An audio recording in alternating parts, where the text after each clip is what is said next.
Hello everyone. In this class, you will learn what is a sentence. When an infant is born, they make babbling sounds. Later they speak words and later they speak sentences. Now, what is a sentence? A sentence is a group of words that makes complete sense by itself. For example, if I say, "Give me, please, a glass of water." Is a sentence meaningful? No. Why? Because the words are not properly arranged. But if I say, "Please give me a glass of water," then the sentence seems meaningful. Why? Because the words are properly arranged. Let us see some examples for sentences. John works hard. I like to read books. Please give me a glass of water. Here it is G, not C. What a lovely rose. Here it is expressing a feeling of excitement. So I kept an exclamatory mark here. What are the attributes of a sentence? A sentence is a group of words that makes complete sense. And always a sentence begins with a capital letter and ends with a full stop. And you know that there are four types of sentences: a declarative sentence or a statement, a command, an exclamatory sentence, and a question, that is a sentence which expresses question. So you put a full stop at the end of the sentence if it is a statement or a command. For example, a sentence for a statement is, "Today is Sunday," or "Rabindranath Tagore is a great Indian poet." These are statements or declarative sentence. So always start with a capital letter and put a full stop at the end. Coming to a question, for example, always questions starts with WH. What are you doing? How are you? Here the sentence starts with a capital letter and ends with a question mark. And if it is a command, "Don't go out. Please remain silent." Here, these sentences are said to be command because these sentences are expressing request or an order. See, for example, "Don't go out" is an order. Always start with a capital letter and put a full stop. "Please remain silent," capital P, and put a full stop at the end.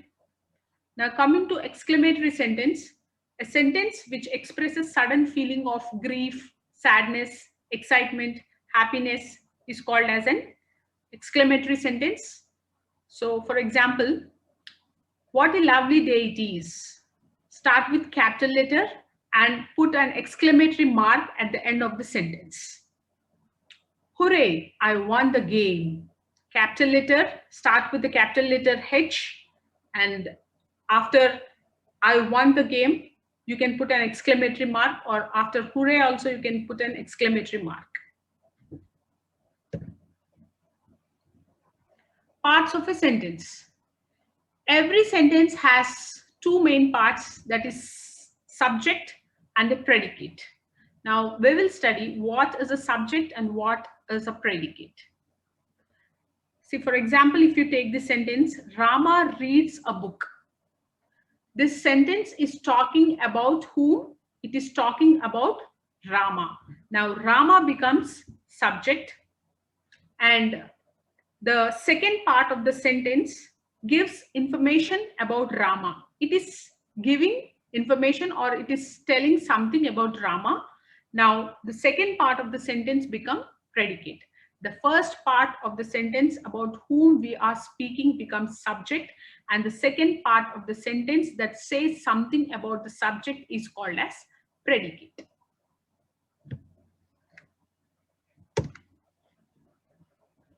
What are the features of subject and the predicate? Now, the subject is always a noun or a pronoun or a group of words that does the work of a noun. For example, "The old palace is considered haunted." About what we are speaking here? We are speaking about the old palace.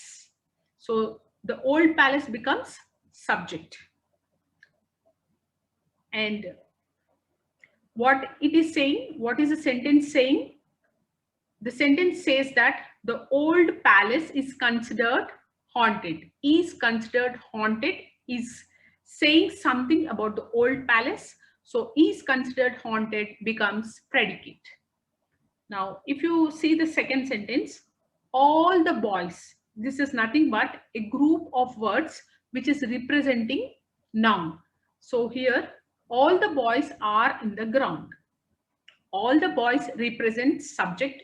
About whom are we speaking about? We are speaking about boys. So all the boys becomes subject, which represent a noun. Are in the ground becomes predicate. Now, here predicate may consist of one word or several words, with the essential word being a verb. Very important point. Always predicate contains verb. Okay. So here, if you look at the sentence, my dress is beautiful. About what I'm talking? I'm talking about my dress. My dress becomes subject. And what does it say? Is beautiful. My dress is beautiful. Here, is the helping verb. Is beautiful becomes predicate. Predicate can be a single word or a group of words, with the essential word being a verb. It should contain, predicate should contain verb. Without a verb, you can't call it as a predicate. Okay. For example, if I say, the bird flies. The bird flies. The bird becomes subject, flies becomes predicate. And here only single word is there and flies is a verb, right? If I say, for example, I gave a book to a student. I become subject, gave a book to the student becomes predicate. And gave is a main verb in this particular sentence.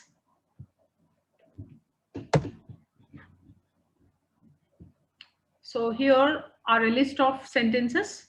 Now let us identify the subject and the predicate. I will say you the first two sentences. The rest of the things you do as a homework. Here, the first sentence, if you see, Ashish has come first in the race.